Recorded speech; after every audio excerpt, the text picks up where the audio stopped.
le journal.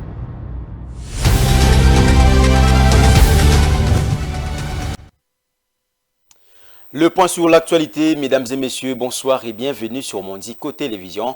D'abord, les titres de votre journal.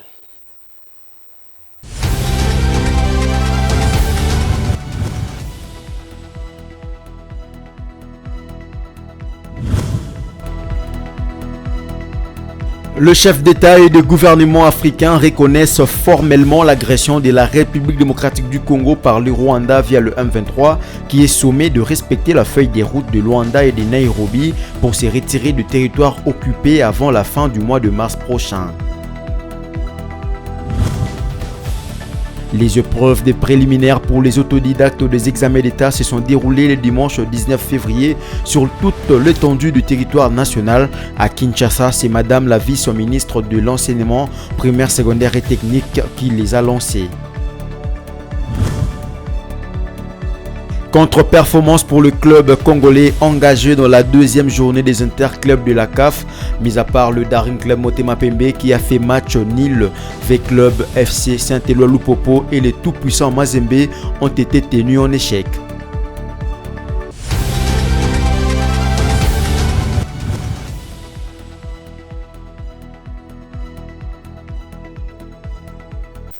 Mesdames et messieurs, bonsoir et bienvenue si vous nous rejoignez. Clôture de la 36e Assemblée Générale de l'Union Africaine à Addis Abeba, capitale de l'Éthiopie. Le chef d'État et des gouvernements ont scripté toutes les questions qui touchent à l'Afrique dans les différentes sous-régions, telles que la situation du coup d'État en Afrique de l'Ouest et la question de l'Est de la République démocratique du Congo. Et le président comorien a remplacé le Sénégalais Macky Sall à la tête de la présidence de l'Union africaine pour une année. Images et commentaires. La 36e Assemblée Générale de l'Union Africaine a clôturé ses travaux le dimanche 19 février dernier. Il ressort de ces travaux plusieurs décisions sur la situation générale du continent africain, parmi lesquelles on retient les sanctions renforcées contre le pouvoir issu du coup d'État au Mali, en Guinée-Conakry, au Burkina Faso et au Soudan. L'Union africaine compte renforcer les sanctions ciblées contre tous ces pouvoirs et promet d'accompagner ceux qui veulent normaliser les choses démocratiquement. Une autre décision importante, c'est la mise en place d'une force d'interposition africaine pour lutter contre les conflits en Afrique. C'est le président comorien qui va assumer la présidence de l'Union africaine pendant cette année en cours. Le Conseil de paix et de sécurité de l'Union africaine a également statué sur plusieurs cas de conflits que connaît le continent. C'est le cas du mini-sommet sur la situation de l'Est de la République démocratique du Congo. Il ressort de cette rencontre le retrait de tous les groupes armés qui sévissent dans la partie Est de la République d'ici fin mars, le déploiement de la force militaire des États d'Afrique de l'Est pour le suivi et le respect des engagements pris par le chef d'État de la sous-région. Le parti se sont également convenus de respecter le feuille de route signé à Luanda, à Nairobi et au Burundi. La 36e Assemblée Générale de l'Union Africaine a aussi tablé sur la crise alimentaire qui guette l'Afrique avec la guerre de l'Ukraine et la pandémie de Covid-19 qui a frappé le monde. Le secrétaire général des Nations Unies, Antonio Guterres, a indiqué que l'ONU va accorder plus de 200 millions de dollars pour aider l'Afrique à faire face à cette crise mondiale. Dans le secteur de l'éducation, lancement le dimanche 19 février sur toute l'étendue du pays des épreuves préliminaires des autodidactes de l'examen d'État exercice 2022-2023 à Kinshasa. C'est la vice-ministre de l'EPST qui a lancé ces tests à l'Institut technique et commercial dans la commune de Limete. Les candidats le plus âgés à 25 ans et les moins âgés 18 ans. Images et commentaires. Lancement à Kinshasa le dimanche 19 février 2023 des épreuves préliminaires des autodidactes, examen d'État pour l'exercice 2022-2023 à l'Institut technique commercial de Limete. Pour ce coup d'envoi, la ministre provinciale de l'enseignement primaire, secondaire et technique, EPST en sigle, Aminata Namasia, s'est fait accompagner du ministre provincial de l'Éducation, Charles Mbutamuntu, ainsi que de la secrétaire générale à l'EPST, Nepa Nepa. Au début de cette épreuve, Aminata Namassia, en sa qualité de vice-ministre, a encouragé tous les candidats autodidactes à donner le meilleur d'eux-mêmes avant de les appeler à la concentration. Et par la même occasion, elle a profité pour donner quelques consignes afin de favoriser un bon climat pour la tenue de ces épreuves. La vice-ministre Alépesté a pour ce faire distribué des items assistés par le ministre provincial de l'Éducation à tous les candidats. Pour se rassurer du bon déroulement, les officiels ont sillonné dans tous les locaux, question de se rendre compte des conditions de passation de ces épreuves qui, en ce moment même, s'éteignaient sur toute l'étendue de la République démocratique du Congo. Le magistrat Blaise Kabamba ainsi que M. Zola, activement recherchés dans l'affaire concernant la torture et la séquestration de Mme Tabita au tribunal de Lancélé, ont été appréhendés par la police depuis le week-end dernier. Blaise Kabamba a été arrêté le soir alors qu'il tentait de traverser au Congo-Brazzaville. Commentaire signé Bijou Lumuna. La police a appréhendé tôt dans la journée le samedi dernier M. Zola ainsi que le magistrat Blaise Kabamba, activement recherchés qui tentaient de traverser vers le Congo-Brazzaville le soir. Pour information, M. Zola était le plaignant qui avait instigé la torture de Mme Tabita Elonga, séquestrée auprès du magistrat Blaise Kabamba. Après leur arrestation, ces derniers ont été conduits au cachot de leur juridiction de résidence, le parquet de Lancélé. Pour rappel, le magistrat Blaise Kabamba a été vu dans une vidéo devenue virale sur les réseaux sociaux, brutaliser, humilier et violenter la dame Tabita Elonga, en agissant au nom de M. Zola, qui reprochait à cette dernière de cacher son frère qui lui aurait volé une somme de plus de $8,000.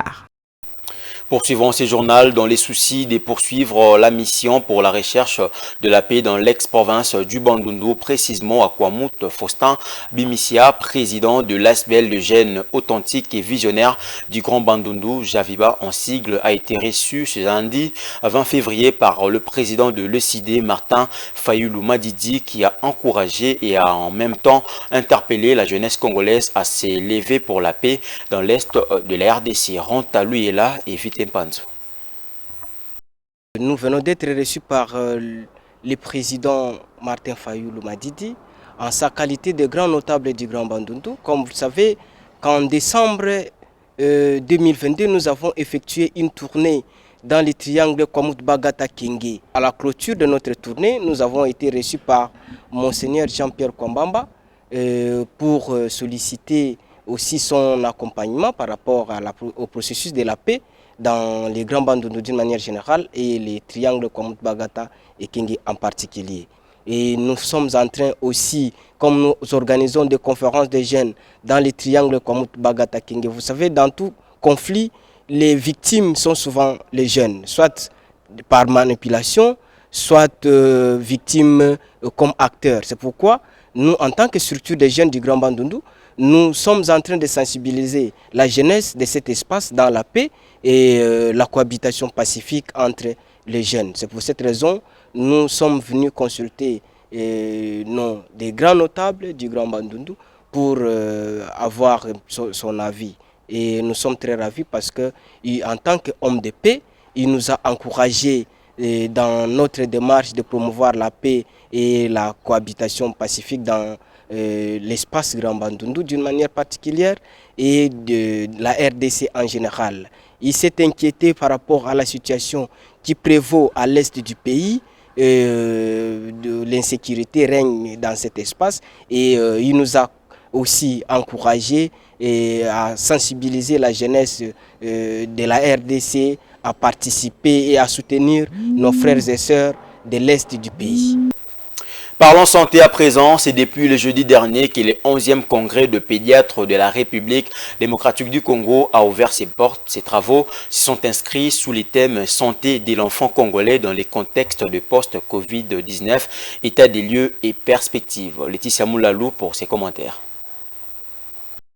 C'est depuis 2 ans que la Covid-19 a touché toutes les catégories de personnes, même les enfants n'ont pas été épargnés. Quelques années après, les pédiatres se sont réunis au sein de la Société de pédiatrie du Congo démocrate, SOPECOD. Venus de tous les coins du pays, ils ont au cours de ce 11e congrès de 3 jours partagé leurs expériences pour mettre en place des mécanismes nécessaires pour épargner les enfants de cette maladie. Au-delà de la Covid-19, ces spécialistes de la pédiatrie ont dû réfléchir sur le problème de la malnutrition qui touche aujourd'hui des milliers d'enfants, ceci pour garantir une croissance chez les enfants. Le vaccin et l'alimentation saine, deux moyens qui nécessitent un renforcement pour assurer une vie meilleure aux enfants, a affirmé le Dr John Senga, président de la Sopecod. C'est juste pour que nous puissions trouver des moyens solides pour aider l'enfant congolais à bien grandir. Comme on dit, les enfants sont l'avenir de demain, mais nous disons que les enfants sont l'avenir d'aujourd'hui. C'est aujourd'hui que nous devons prendre soin des enfants. Pour bien grandir, il faut bien manger comme on dit.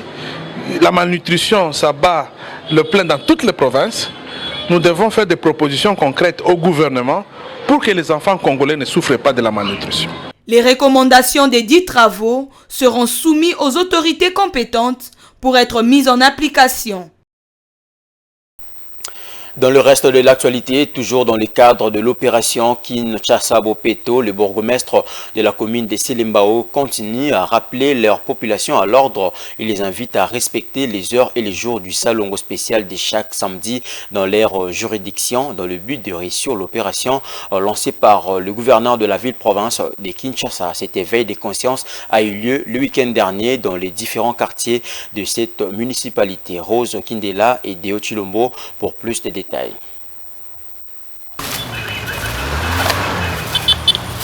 Rendre belle la vie de Kinshasa plus qu'elle n'a été avant, tel est l'objectif de l'opération Kinshasa Bopeto, lancée par le gouverneur Gentini Ngobila. C'est dans ces cadres que les autorités communales de Selembao s'efforcent pour atteindre ces objectifs dans leur municipalité. Cas de maître Mathias Ouomoumou et son adjoint Claudio Moïna-Bawa, qui ne se lassent pas de lutter contre l'insalubrité dans leur juridiction. Après avoir sillonné quelques quartiers pour constater l'effectivité du salongo, le vice-bourgmestre est revenu sur le bien fondé de cette action. Aujourd'hui, c'est depuis nos prédécesseurs, c'est depuis ma hiérarchie. Ça a été déjà décrété une journée de salongo général. Mais chez nous, à Selembao, on l'a surnommé salongo général et spécial. C'est-à-dire, quelqu'un ne peut pas ouvrir sa boutique ou son magasin avant 10h30. Et des deux, vous allez constater que nous sommes accompagnés toujours avec les autorités du quartier. Donc les chefs du quartier, les chefs de riz, ils nous accompagnent toujours. La population de Selembao n'en connaîtront pas comme nous. Ce n'est pas une malédiction, mais c'est un exemple qu'on est en train de donner à tous ceux qui viendront après nous et de bien faire les choses. C'est-à-dire, un bon chef prêche toujours par un exemple. Les alentours de la prison centrale de Makala ont été ciblés par le salongo sous la supervision du vice. Et le titulaire, quant à lui, s'est rendu à l'UPEN, toujours dans le cadre de ces mêmes exercices. C'est pour cela que nous avons 7 mingi, jeunes, côté. J'appelle tous les jeunes de Selembao d'abandonner les Kuluna, de ne plus prendre l'alcool et la drogue, mais plutôt de soutenir les initiatives de leurs autorités communales.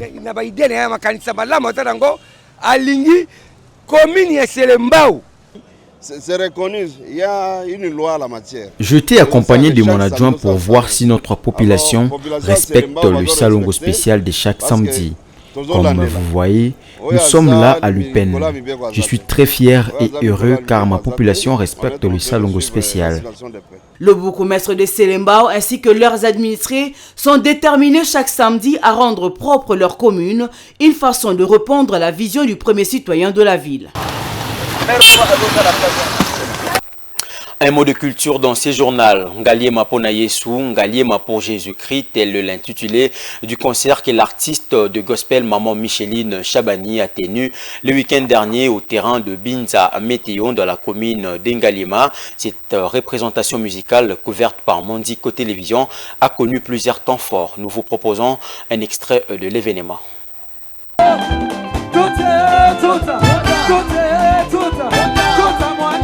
Le concert prévu le samedi 18 février 2023 au terrain de Biza Météo par l'artiste musicienne du registre religieux Maman Micheline Chabani, intitulé Ngaliema Pona Yesu, Ngaliema pour Jésus-Christ, a vécu sous la couverture de la technique de Mandiko Télévision. En prélude de la prestation de la vedette du jour, très attendue, plusieurs invités artistes du gospel congolais se sont succédés sur la scène pour chauffer le public qui a bravé les intempéries.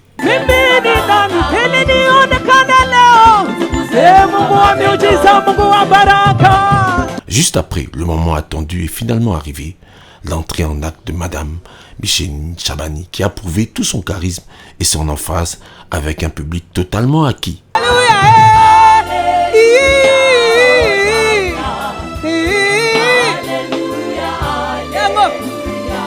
Papa tovandi na makolo na yo. Vivement, dans la réalisation de ces prouesses, la vedette a bien voulu justifier les raisons du thème du jour ainsi que les appuis pour lesquels elle a exprimé sa gratitude. J'ai béni Dieu parce que tu es venu. Ata oyazalanda kubolam lanzambela tayo. Namoni bande kota musuto zaliawa. Hôpital na biso quartier ezala ngamba wa. Tikate loboko na Nzambe ko betika babeli bazali. Alléluia. Mokili mobimba pe ezola na biso toza en direct na Mandiko TV. Alléluia. Finalement, cerise sur le gâteau, un invité surprise de plus connu a fait éruption pour couronner le spectacle, à savoir le frère José Nzita, tout feu, tout flamme.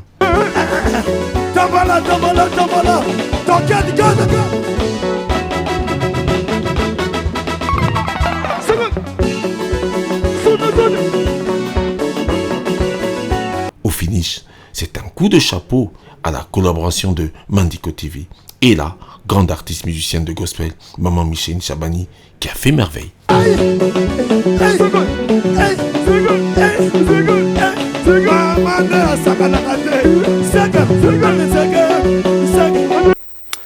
En sport, football interclub de la CAF, week-end sombre pour le club congolais engagé dans ces deux compétitions. Aucun club congolais n'a réussi à ramener la victoire au pays, hormis le Daring Club Motema Pembe qui a fait un match nul vierge face à Diable Noir du Congo-Brazzaville depuis le stade du 11 novembre de Luanda où il joue ses matchs à domicile. Les trois autres clubs dont Mazembe, Lupopo et Vita Club ont tous été battus. Guilain Boba pour plus de détails.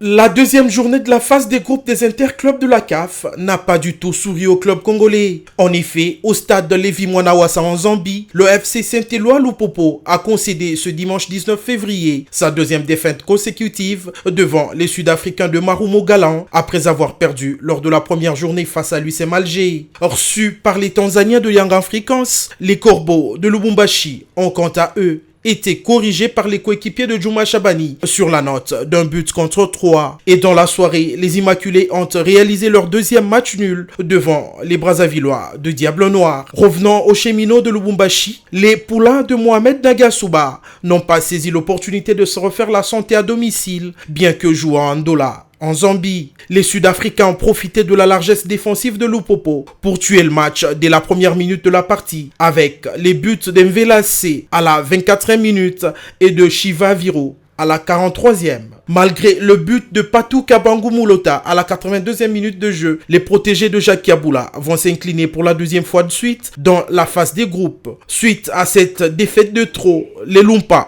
comptent désormais 0 points et occupe la dernière place du groupe, derrière Marumo Galan, qui en a 6, USM Alger 4 et Al Radar, qui a 1 point seulement. Quant aux Corbeaux de Mazembe, ils ont mordu la poussière le dimanche 19 février au stade Benjamin Kappa de Dar es Salaam en match comptant pour la deuxième journée du groupe B. Les Tanzaniens ont été le premier à ouvrir le score grâce à Kennedy Musonda à la 8e minute de jeu avant que Moudadir Yaha ne corse l'addition à la 18e minute. Après la pause, les Corbeaux vont réduire la marque grâce à Alex Ngonga à la 79e minute. Pour sceller définitivement la rencontre, les Congolais Rossin Tuisila va marquer le but du break aux ultimes minutes de la rencontre. Après ces défaites, les Corbeaux ont toujours 3 points et occupent la deuxième position de leur poule, derrière l'US Monastir qui a 4 points devant Young Africans qui en a 3 aussi et As Real de Bamako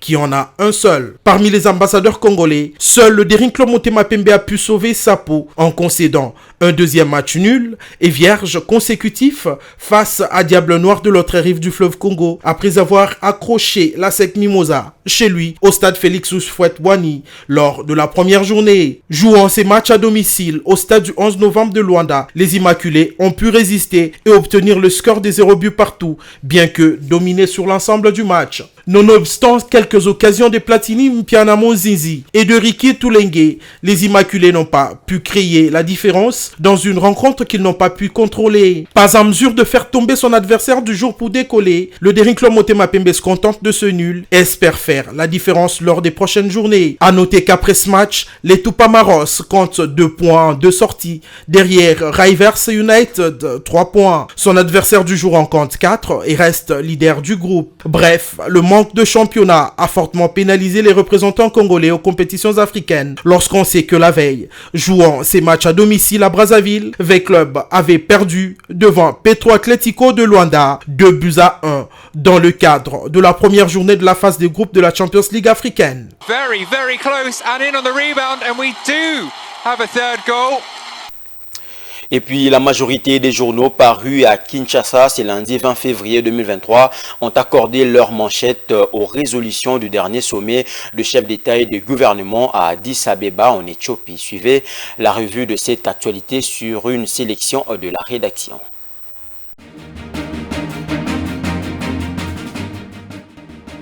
Mesdames et messieurs, bienvenue dans la revue des journaux de ce lundi 20 février 2023 à Kinshasa. Commençons avec Forum des As qui affiche en sa manchette.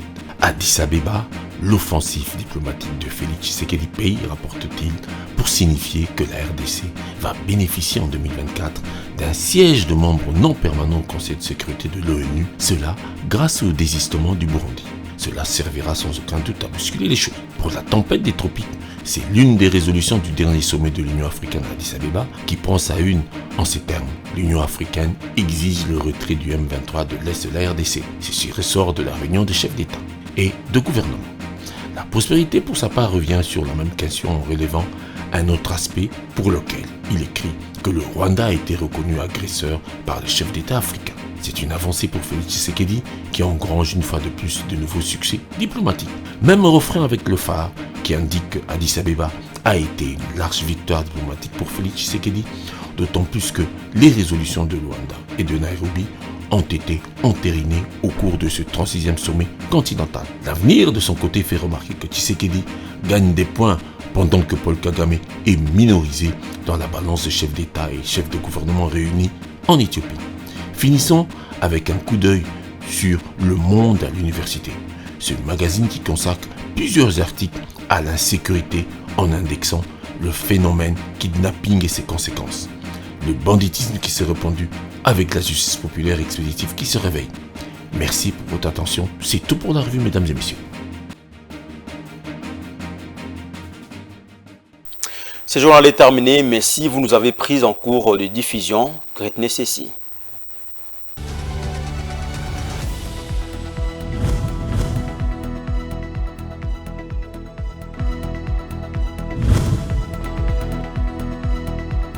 Le chef d'État et de gouvernement africain reconnaissent formellement l'agression de la République démocratique du Congo par le Rwanda via le M23 qui est sommé de respecter la feuille des routes de Luanda et de Nairobi pour se retirer du territoire occupé avant la fin du mois de mars prochain. Les épreuves des préliminaires pour les autodidactes des examens d'État se sont déroulées le dimanche 19 février sur toute l'étendue du territoire national. À Kinshasa, c'est Madame la vice-ministre de l'enseignement primaire, secondaire et technique qui les a lancées. Contre-performance pour le club congolais engagé dans la deuxième journée des interclubs de la CAF, mis à part le Daring Club Motema Pembe qui a fait match nul, V-Club, FC Saint-Éloi Lupopo et les tout-puissants Mazembe ont été tenus en échec.